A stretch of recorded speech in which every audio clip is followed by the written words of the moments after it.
¿Qué tal? ¿Cómo están? Bienvenidos una vez más a Esa es la Historia, como siempre, con momentos para compartir, para transitar, historias de superación, historias de vida, historias de gente que han elegido nuestra provincia y nuestra zona para, ¿por qué no, por así decirlo, empezar a transitar nuevos desafíos y empezar a construir su historia personal y profesional aquí en nuestra provincia?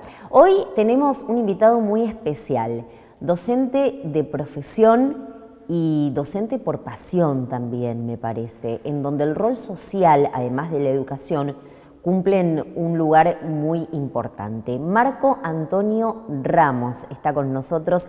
Él actualmente es docente, director de la Escuela 793 de la zona del barrio Moreira, de la zona de Barrio Inta. Marco Antonio, muchas gracias por venir a visitarnos. ¿Cómo estás?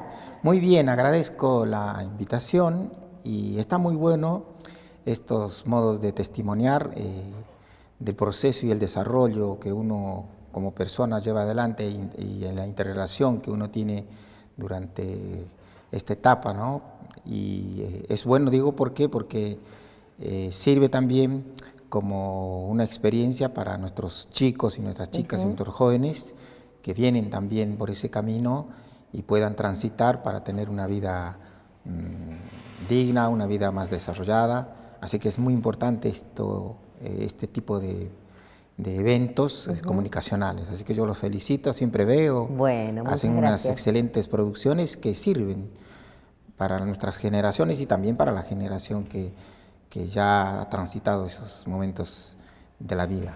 Marco, la verdad que tengo muchas ganas de charlar con vos. Te conozco hace muchos años, pero siempre desde tu rol y tu perfil docente, pero siempre es noticia lo que genera Marco, siempre es un ejemplo a seguir, sobre todo esta relación que hay en el ámbito educativo con lo social, que ahora en un ratito vamos a estar hablando. Yo creo que te conocí por allá hace varios años atrás cuando se le dio la posibilidad a través de un proyecto que fue avalado por el Ministerio de Educación para que las jóvenes madres pudieran terminar sus estudios en una escuela del barrio Abel Amaya con sus bebés. Eso fue toda una noticia en su momento. Ya vamos a hablar de eso, pero primero quiero conocer un poco también tu historia, tu vida personal. ¿Hace cuántos años y cómo llegaste acá a Trelew, Marco? Mi venida a la Argentina fue casi accidental, porque yo terminé la universidad del profesorado y luego la licenciatura ya en la Universidad Nacional del Centro del Perú, Huancayo. Profesor en letras. Profesor en lengua y literatura y licenciado en pedagogía y humanidades, que hice en Perú. Y allá por el año 1994 egresé, el 95 empecé a trabajar. Fui ya docente y no sé si acá se tiene conocimiento de que vivimos esa época, la década del 90 al 2000, gobernó el ya extinto expresidente Alberto Fujimori, y en el Perú había movimientos bastante violentos, estaba la guerrilla de Sendero Luminoso, estaba el movimiento MRTA, el que tomó la embajada de Japón, y yo había ingresado a la universidad del 90. Las universidades, cuando se hace presidente Alberto Fujimori, fueron intervenidas militarmente y hubo una serie de ejecuciones extrajudiciales a compañeros universitarios, simplemente por ser universitario, porque se consideraba que la universidad era el foco ideológico desde donde salía la guerrilla. Es más, a nuestro vicerrector Jaime Cerrón Palomino, lo ejecutaron extrajudicialmente, al vicerrector de la universidad donde yo estuve estudiando, y tengo compañeros a la fecha desaparecidos. Entonces, ¿por qué cuento esto? Sí. En más o menos en noviembre del 96, los amigos me dicen: Marco, estás en la lista negra, me dicen. Y yo digo: ¿qué lista negra? Lista negra nosotros llamamos a los paramilitares que trabajaban en conjunto, en coordinación con el gobierno, para perseguir, ejecutar a personas sin ninguna vinculación, incluso guerrillera, o sin ninguna vinculación de movimientos de rebelión ni nada por el estilo. Entonces, como ya había sucedido con mis compañeros anteriores en época universitaria y además profesional también, temí por mi vida y no avisé a mi familia, no avisé a nadie. Entonces traté de decir, bueno, tengo que salir del Perú, porque puede ser cierto, puede ser falso, porque todo era extraoficialmente. Entonces, en un principio quería irme a España. Fui al consulado español, fui a la embajada de España y era muy complicada los tramiteríos y todo eso. Así es que después dije, bueno, miré hacia la Argentina y me vine hacia la Argentina. Saqué el pasaporte, esa vez todavía no estaba el Mercosur, y así aparecí en Buenos Aires en febrero del 97 aparecí en Buenos Aires. ¿Sin tener ningún contacto, sin conocer a nadie acá? Sin tener ningún contacto, sin conocer a nadie, con el instinto esto de, bueno, de decir, ¿será cierto o no será cierto? Porque ya tenía, por el simple hecho de ser universitario o egresado de una universidad, de la Facultad de Educación, y por pensar distinto por ahí, muchos compañeros y compañeras a la fecha de hoy todavía no han aparecido. Hay un gran listado de compañeros y compañeras que han sido ejecutados extrajudicialmente, y entonces eso hizo que yo salga del país hacia la Argentina. Llegué a la Argentina y inmediatamente quise pedir asilo político, y bueno, me dijeron que bueno, el Perú estaba en pleno gobierno democrático, estaba esta vez Menem acá y Fujimori allá, y me dijeron que no había conflicto, no había nada y que todo estaba bien. Y así llegué a la Argentina. ¿Y cómo terminás desembarcando y en qué año acá en Trelew? ¿Cómo fue esa primera etapa en Buenos Aires, además? La verdad agradezco mucho a las personas, sobre todo a Salvador, era un empresario, Salvador Villalobos, que tenía una empresa Interlingua, se llama. Yo empecé trabajando de pintor de obras. De pintor de obras. Claro, tenía que trabajar en algo porque había llegado así. Y estábamos pintando una vez en la casa de San Juanino, era Salvador Villalobos, y vino a ver la casa, entonces ahí entró una charla y me preguntó qué hacía, cómo había venido, y yo le dije, bueno, era licenciado, era ahí. Dijo, un licenciado, un profesor pintando la casa. Entonces me preguntó si tenía algún conocimiento sobre computación, y entonces me entregó una tarjeta, me dijo, véngase usted a la Valle 482, noveno piso Interlingua. No te lo olvidas más. Nunca me olvido. Fui ahí un día lunes y me sentó, me probó y me contrató. Era una empresa que hacía traducción del español a cualquier idioma del mundo y viceversa. Hacían interpretaciones y todo eso. Y yo era el corrector en español. Y él fue el puntapié, el eslabón fundamental, porque su esposa trabajaba en la Universidad del Salvador. Le dije que tenía intenciones de estudiar la maestría y el doctorado, y bueno, ahí estudié el doctorado en la Universidad del Salvador. A partir de ahí, en el doctorado me conozco con una directora que trabajaba acá en Trelew, en la escuela 744 como directora. Teníamos que hacer un trabajo en conjunto y me invita a venir a hacer el trabajo acá en Trelew. Y ahí conocí Trelew. Y después, en el año 2000 hubo una crisis, la empresa empezó a reducir personal, y esta directora me dice, ¿por qué no te venís acá a Trelew? Que yo tengo horas de lengua y literatura, estás capacitado para dar clase. ¿Podías dar clases? Podía dar clase, todavía no había terminado el doctorado, entonces me vine en agosto del 2000 y ahí empecé a trabajar en la escuela 744. ¿La 744 fue tu primera escuela en Trelew? Mi primera escuela, cuando funcionaba frente al Consejo Deliberante. Sí. Donde está ahora el Banco del Sur, ahí funcionaba la 744 y la 759 a la tarde. Claro, que después se mudó allá. Así llegó acá a Trelew. Mi pensamiento nunca fue quedarme, esperé que pasara el proceso allá, que cambiaran de gobierno y volverme. Pero bueno, el destino, el proyecto hizo que me quedara acá en esta zona. ¿Y cómo fue esa adaptación? ¿Cuál fue la primera imagen que tuviste? Por un lado de Trelew, por otro lado de los pibes, los alumnos, la gente en general. La población de los chicos de la 744 tenían el perfil, me hacen acordar cuando yo era estudiante. Yo provengo de una familia bastante humilde, bastante carenciada, y entonces eso hizo a que me sintiera reflejado en estos chicos y en estas chicas. Entonces empecé a trabajar ahí con ese espíritu de decir, bueno, si la educación es un vehículo importantísimo para transformar nuestras vidas, bueno, tengo que hacer mucho por estos chicos y estas chicas. Y ahí empecé a trabajar en la escuela, de ahí apareció otra escuela y fui sumando... La famosa uno va sumando horas, ¿no? La segunda escuela que trabajé justamente fue la escuela 215, que después la convertimos en 793.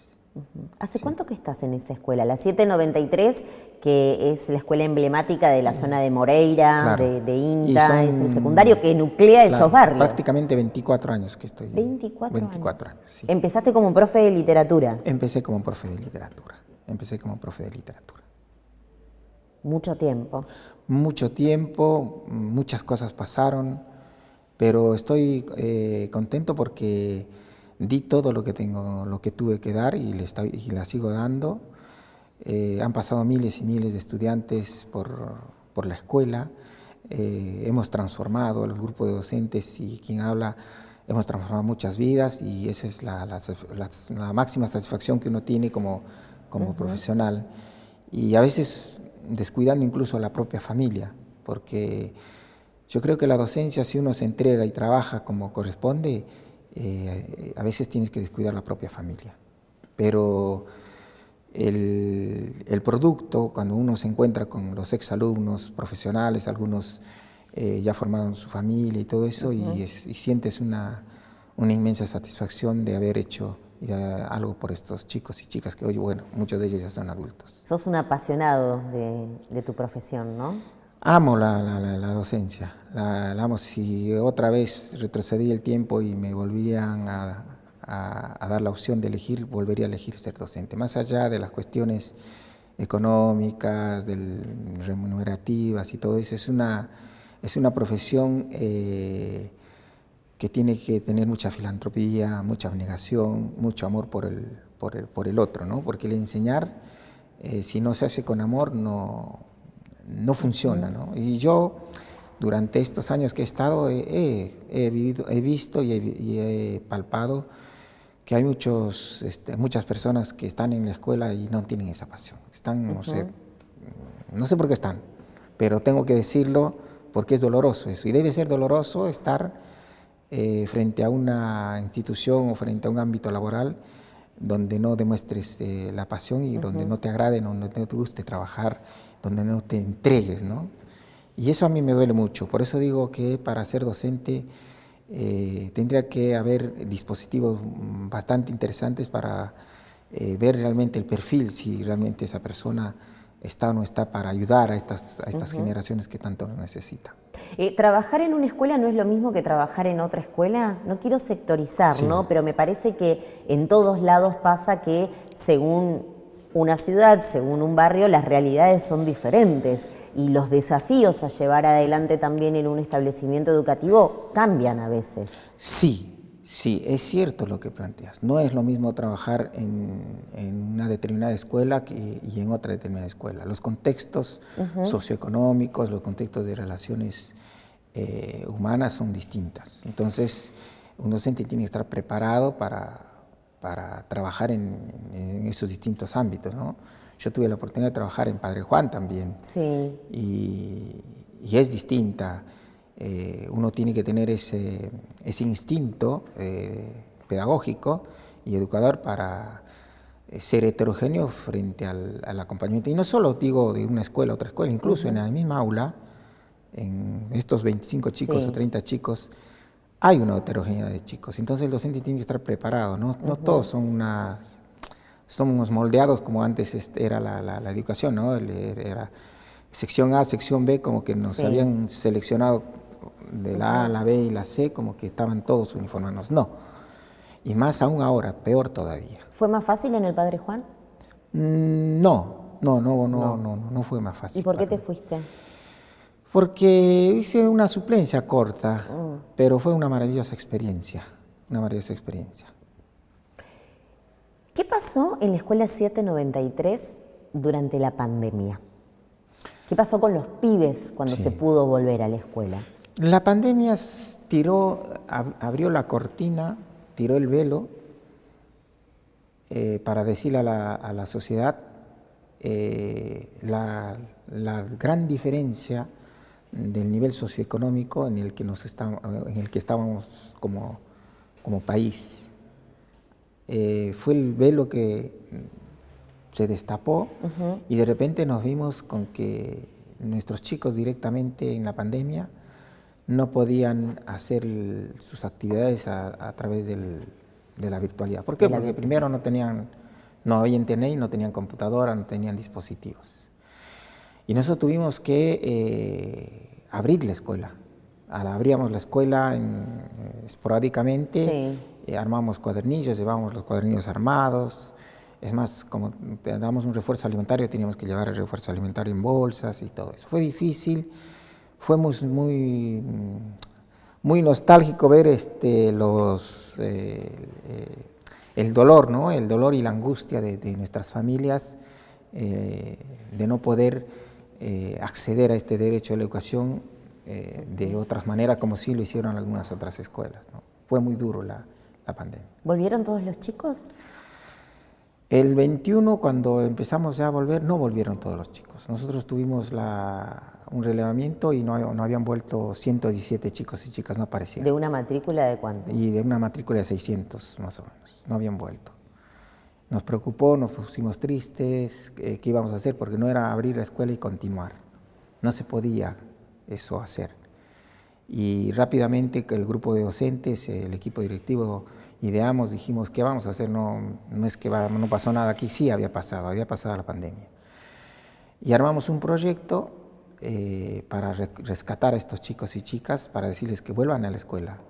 No podíamos en el turno mañana y tarde porque, bueno, no teníamos mucho espacio y armamos un proyecto para hacer funcionar a partir de las 18 horas. La presentamos al Ministerio de Educación, y por suerte hubo un acompañamiento de decisión política educativa buena, y volvieron estos chicos y chicas, los buscamos en sus casas, en todos los barrios. Qué trabajo también. Sí, ¿no? Estos proyectos no se hacen en soledad. Hay un grupo de docentes, hay un grupo de profesionales que acompañan. Solo no se puede hacer, por más que el director sea un apasionado, un líder que le encanta trabajar, si no hay atrás gente acompañando no se podría hacer. Y ahí logramos nosotros rescatar a estos chicos y chicas, y justamente ahora están yendo a la escuela. Y ya están para egresar. Al año que viene tendríamos los primeros egresados de estos chicos que los reinsertamos al sistema educativo.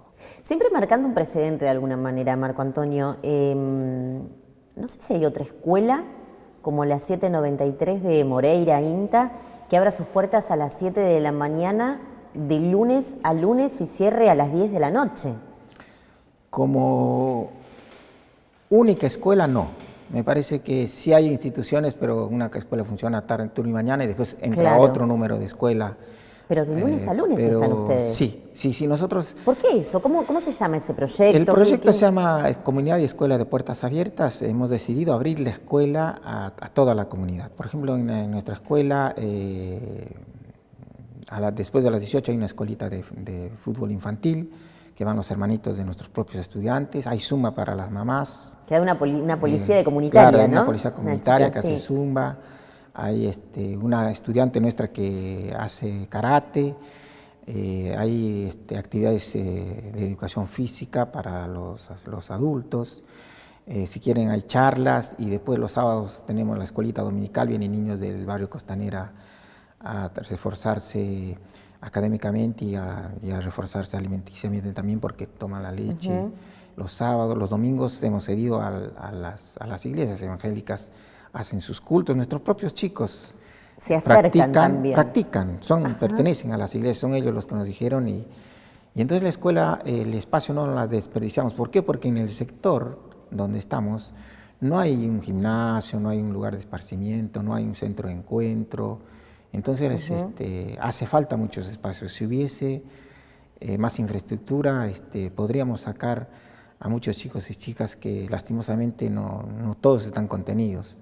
Y entonces es importante que la escuela, mientras las cuiden, mientras la puedan mantener, puedan usar este espacio, ¿no? Con este programa se ha logrado sacar a muchos pibes de la calle, de la delincuencia, de las adicciones. Sí. A muchos chicos, a muchas chicas. Yo tenía un docente en la universidad que siempre nos decía, no hay que hacer más de lo que siempre se hace, más de lo mismo. Siempre hay que hacer cosas novedosas. Esto, por ejemplo, que comentabas al principio de las mamás adolescentes. Sí, ahora vamos a hablar de eso. También fue una cosa muy novedosa, y este proyecto tiene que ser una cosa muy novedosa, sin desmerecer el gran trabajo que hacen las otras escuelas de Trelew. Todas las escuelas tienen su impronta, tienen su perfil, Y además también el equipo también tiene su perfil, porque bueno, hay equipos que dicen, no, la escuela se cierra a las 18 y Claro, nos vemos listo. mañana. Y hay otros equipos que no, dicen, no, este es espacio, la escuela es de la comunidad en definitiva, no es ni del director ni del docente, nada. Tenemos la responsabilidad de llevar adelante, pero la escuela es de la comunidad y por lo tanto, si la aprovechan el espacio e impacta en la formación de los niños, las niñas y los adolescentes, bienvenido. ¿Hace cuánto que sos director de esta escuela? Desde el 2007, desde 2007. ¿Y has tenido la posibilidad de ocupar otros cargos a los cuales has dicho, no, me quedo acá?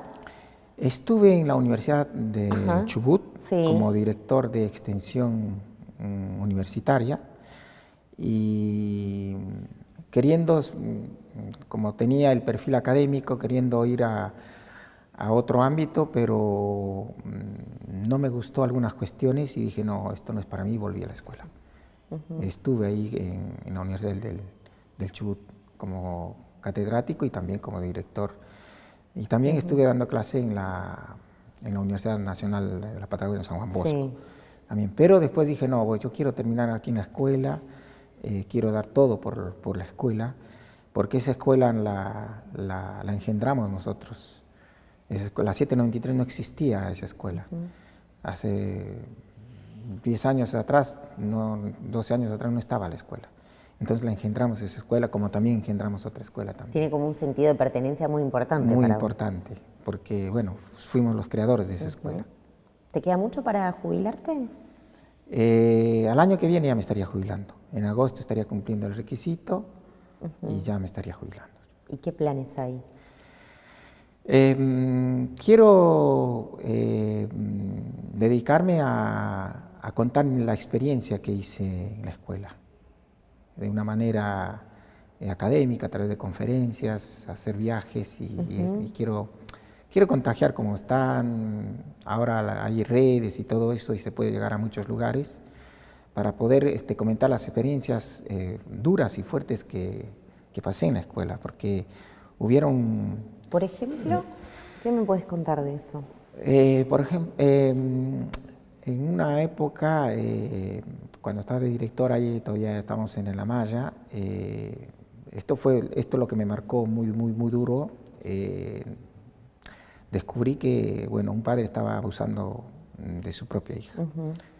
Era una niña que cuando terminaba la jornada quedaba paradita afuera, entonces fui indagando. Y a través del equipo de POD y todo eso descubrimos eso. Hice la denuncia, absolutamente no me tembló la mano, con el supervisor en compañía y todo eso. Y fue duro porque hubo represalias de parte de la familia, me incendiaron la escuela, me amenazaron de muerte, tuve que salir un tiempo de la escuela. Mira. Fue una época muy fuerte, muy dura, corrió riesgo incluso mi propia familia. Y aquí el sistema educativo o un dispositivo tiene que estar preparado para esos directores que no van a mirar a otro lado y van a hacer lo que tienen que hacer. Porque así conversando extraoficialmente con muchos colegas, a veces no se involucran porque, bueno, corren este riesgo, se sufre mucho cuando hay este tipo de situaciones. Y así, situaciones de abuso, situaciones de falta de comida en un hogar o enterarse de que en una sola pieza duermen papá, mamá, todos los niños. Es muy doloroso, angustiante, pero hay que estar fuerte para poder sobresalir de esto, de estas situaciones que pasan. Y ahora también se está observando esto con esta situación económica en la que estamos atravesando. Y si uno no está preparado emocionalmente, es bastante duro poder pasarle, ¿no? Y yo, por ejemplo, otro incidente que me marcó, que fue casi que me puse a llorar, fue nosotros teníamos dos estudiantes que vivían solamente con el padre era alcohólico. Y a mí me llaman a las 2 de la mañana que había muerto el padre. Y yo me acerqué a las 2 de la mañana a la casa, al ranchito donde vivían. Y cuando ingresé estaba ya uno de los porteros que trabajaba muy comprometidamente con nosotros y el hijo mayor que tenía 13 años, yo creo que estaba sentadito en una mesa y el menor estaba todavía durmiendo abrazado a su papá, pero ya muerto. Y no aguanté, salí afuera y largué a llorar. Y así miles de cosas que uno ve y a veces se pregunta por qué. Y se cuestiona desde el punto de vista ideológico y también desde el punto de vista económico, porque uno ve que nuestra provincia, uno va al puerto, langostino, pescado, va a Puerto Madryn, al Luar o va a Comodoro y uno ve que la cigüeña está que bombea día y noche el petróleo y ahora los molinos eólicos y después uno dice, ¿y? ¿Dónde está? O sea, ¿dónde están esos recursos? Yo no estoy diciendo que se le dé a la gente subsidio, que se le dé, bueno, toma y vive, y no. Lo que yo pretendo es que con todo ese dinero que tiene y posee la provincia, mínimamente hacer una infraestructura, formar profesionales, realmente profesionales que se dediquen a acompañamiento de estas nuevas generaciones y que se les enseñe a eso, a ser profesional y a trabajar. Eso me gustaría a mí, no el de te pago la luz, te pago la comida, te pago la tarjeta, porque eso le ha hecho mucho daño a nuestra sociedad. Yo lo veo como director y lo sigo viendo como director. Entonces mi idea es eso, después de jubilarme, viajar por distintas partes del mundo o a través de las redes empezar a contar las experiencias, porque esta realidad no es de Argentina nada más, es una realidad de toda Latinoamérica, porque toda Latinoamérica la vive, y seguir soñando de que en algún momento, convencido de que la institución que puede cambiar la sociedad es la escuela. Es el único lugar donde van todos pasan por la escuela. Hoy todos pasan por la escuela, incluso los que están gobernando actualmente pasaron por una escuela. Pero que la escuela le dé el perfil de ser gente honesta, gente justa, y gente que piense en los demás, que sea gente filántropa, que sea gente abnegada, que piense en el resto. Y desgraciadamente pareciera que la escuela o la universidad no está haciendo eso, porque si no, no tuviésemos los episodios de la corrupción, los episodios de estos gobernantes o algunos que tuvieron un cargo importante, en vez de dirigir todos los fondos para el bienestar de la sociedad, lo convierte en una malversación y en corrupción, ¿no? Entonces yo sigo creyendo en la escuela, en una institución que en algún día, algún momento va a convertir al ser humano en hermanos y hermanas, el mundo en una sola casa donde todos podamos vivir. O sea, todo el que llega al mundo viene a vivir y a vivir bien, ¿no? Vivir bien significa vivir tranquilos, con justicia y dignidad. ¿Por qué elegiste la docencia? Elegí la docencia porque a mí la escuela me transformó. Yo siempre digo, si soy lo que soy es gracias a la escuela, a esa institución y a esos docentes que pasaron por mi vida, y muy buenos docentes. Nunca me voy a olvidar de Ángel Arizaga Tobar, que era mi profesor de primaria. Era un solo profesor porque nos daba todos los 6 años de primer grado a sexto grado. Una excelente persona que aún vive, que nos transformó a muchos y a muchas. Era el docente que a veces nosotros llegábamos de casa sin asearnos, te digo, porque bueno, en mi caso eran 9 hermanos y a veces... 9 hermanos. Fuiste el único que obtuvo un título universitario, ¿no? Sí, soy el único que tuve la suerte, digo, porque no es que no tenían capacidad mis hermanos y hermanas, sino el acceso a la universidad en el Perú es muy difícil. Y ¿Tus padres te empujaron a eso también? ¿Tus papás te empujaron, te incentivaron? ¿Cómo fue la vida de ellos con la educación para ellos? Mis papás, más allá de que mi madre no tuvo la suerte de ir a una escuela primaria porque donde vivía no había, y mi padre tenía un 3er grado de primaria, mi madre entendía y ella sabía que el único camino que nos podía sacar de donde estábamos era la escuela. Yo recuerdo cuando yo volvía de la escuela, mi mamá decía, tu cuaderno, me decía. Mi mamá no sabía leer ni escribir. Y una vez yo hice la tarea y la tarea era media página del cuaderno. Entonces cuando le muestro a mi mamá, me dice, me dice mi mamá, falta terminar la tarea. Y no, mamá, y ya terminé. No, falta, me dice, tiene que estar completa la hoja. ¿Ella entendía eso? Ella entendía eso porque, claro, no sabía leer ni escribir. Y a su insistencia yo duplicaba la tarea en la misma hoja. Ajá. Y cuando ella miraba la hoja completa, dice, bueno, ahora sí terminaste la tarea. Eso me quedó acá. Mirá. Y no sabía leer ni escribir, pero es una cosa que me quedó y entonces siempre la escuela, siempre. Ellos apostaron, pensaron y dijeron que el único camino era la escuela. Todos mis hermanos terminaron la escuela secundaria, no pudieron la universidad porque el acceso a la universidad en el Perú es muy elitista, es clasista. Y hasta desde lo económico también, porque hay que dar un examen de admisión, hay que pagar el examen de admisión, estamos hablando de universidades estatales. Sí. Y una vez que ingresas, sí, no pagas una cuota, pero una cuota mensual, pero los gastos las tienes que correr, no le interesa si necesitas fotocopia, necesitas una beca, no. El ingreso es muy restringido y bueno, acceden los que pueden y los que no, bueno, lamentablemente no pueden acceder a la universidad. Pero vos lograste hacer. Sí, yo logré ingresar a la universidad y hice la universidad trabajando. Porque yo estudiaba a la noche y bueno, a las mañanas iba al mercado, a veces era changarín, hasta las 12 de la mañana. Los fines de semana me iba a vender helados, vendía ropa, pero la universidad la hice trabajando y estudiando, porque mis padres no podían. Mi padre, cuando yo terminé el secundario, me dijo, hijo, ¿qué vas a hacer? Vos sabés que tenés hermanitos chiquitos, yo no tengo, claro, no tenía mi papá, ¿de dónde me iba a dar para solventar la universidad? Y así la hice la universidad. Marco, cuando estuviste acá, uno de los primeros proyectos que se conoció, o por lo menos así empecé a conocerte yo, fue cuando se le da la posibilidad a las jóvenes mamás de terminar su escuela con sus hijos. Me acuerdo que en algún momento fuimos a la escuela, las chicas todas muy jovencitas con sus bebés en brazos.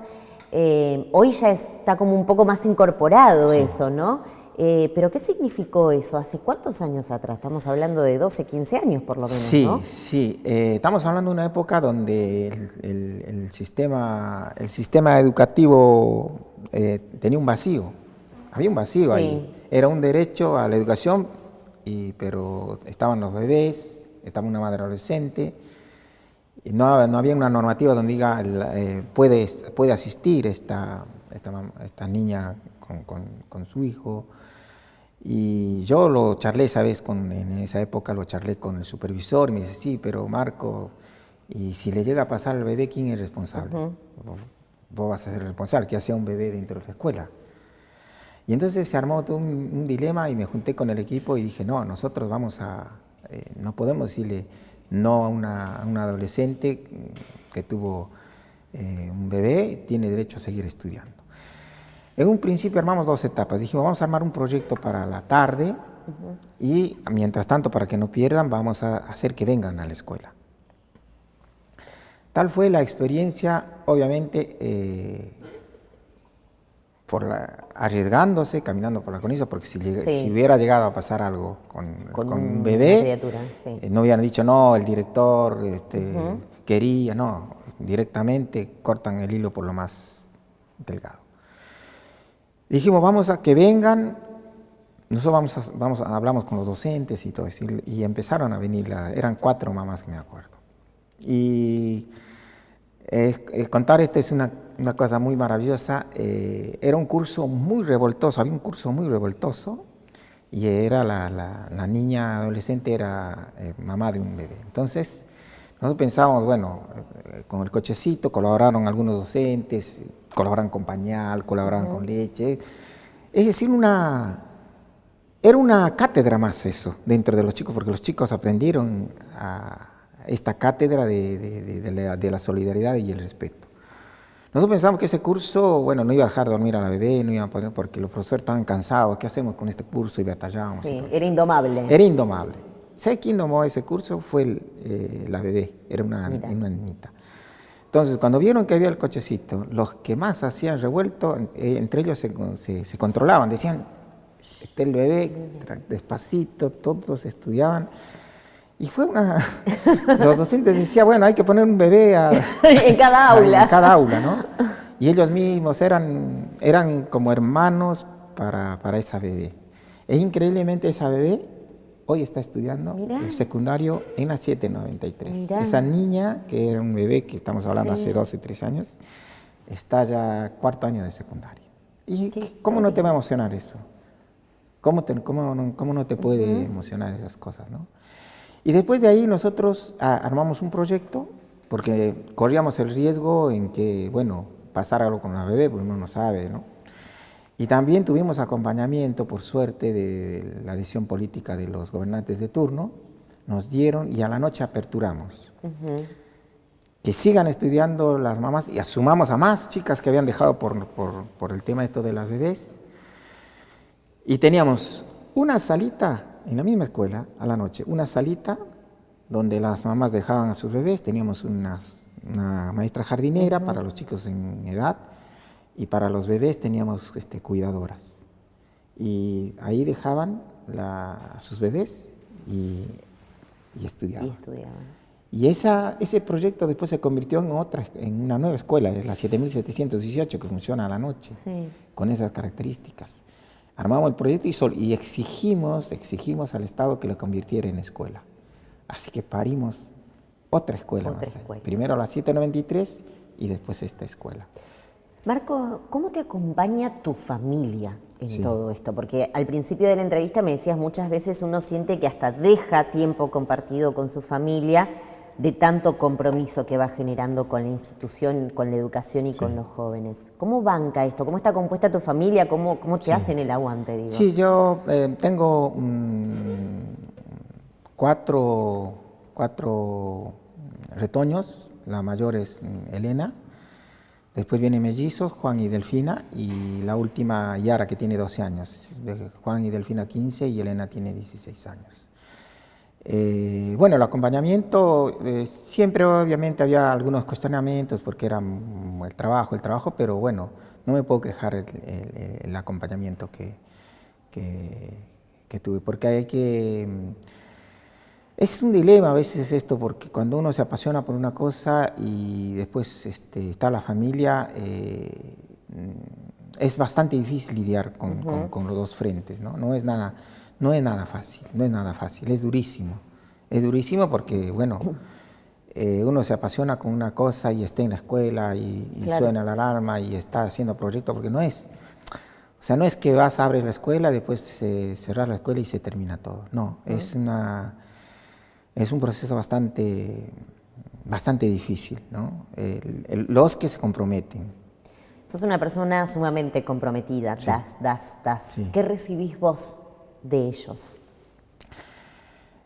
El encontrarme con exalumnos, el encontrarme con exalumnas, el verlos profesionales, el verlos logrados, esa es la máxima satisfacción que uno recibe.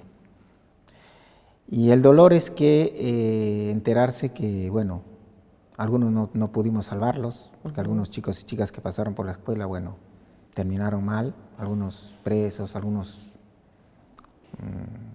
asesinados, y ese es un dolor que uno tiene, ¿no? No pudimos con todos, pero la gran mayoría sí, y eso es lo que uno recibe. Y lo otro que uno quisiera recibir, la verdad, es el sistema es ingrato con los docentes, digo en mi calidad de docente, ¿no?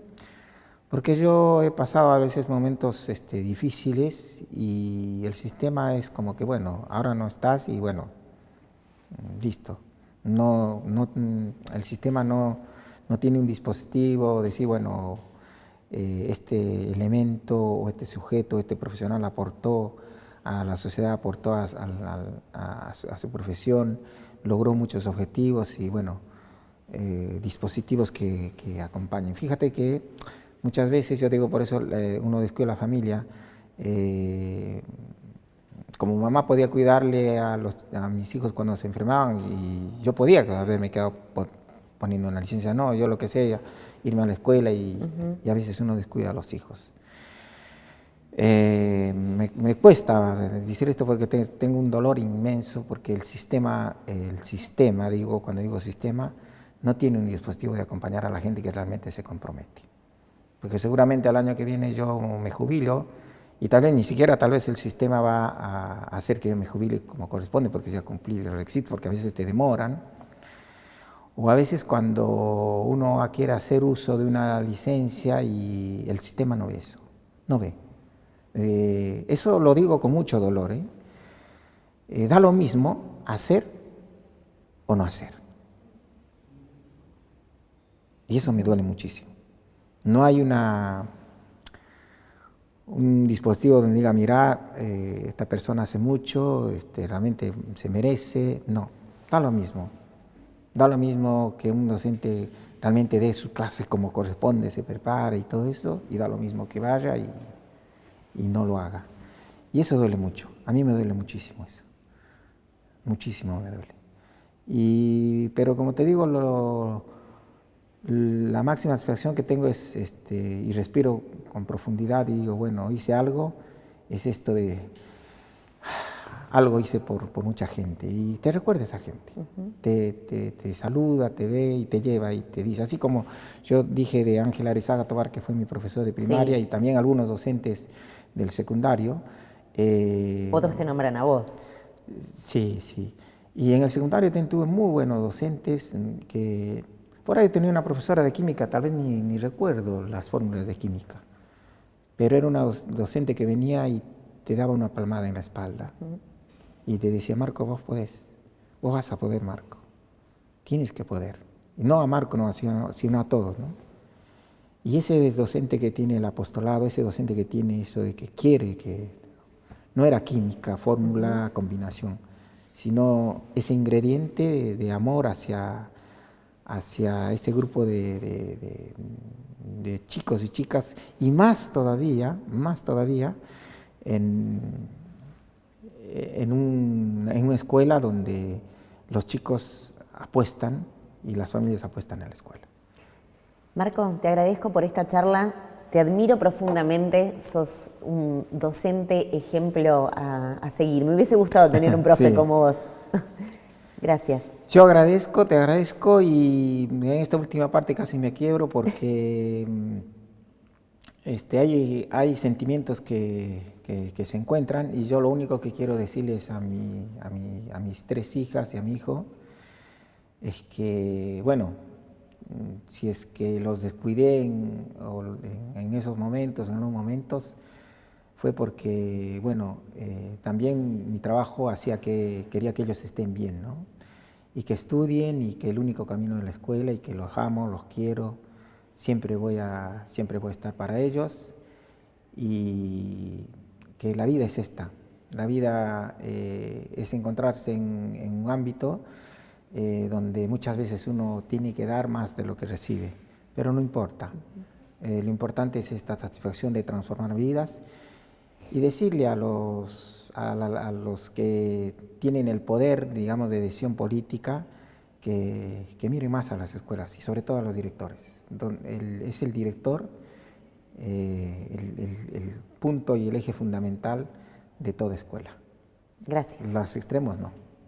Les agradezco. Gracias. Bueno, muchas Hasta gracias. la próxima. Hasta la próxima. Marco Antonio Ramos con nosotros, hoy director de la Escuela 793 de la zona de Barrio Moreira 3, allí en el INTA, nucleando a jóvenes estudiantes de toda esa zona. Nos contó su historia, nos contó su trayectoria y su visión sobre la educación en el día de hoy. Una muy linda charla. Nos volveremos a encontrar en otro capítulo, seguramente dentro de muy poco. Hasta la próxima.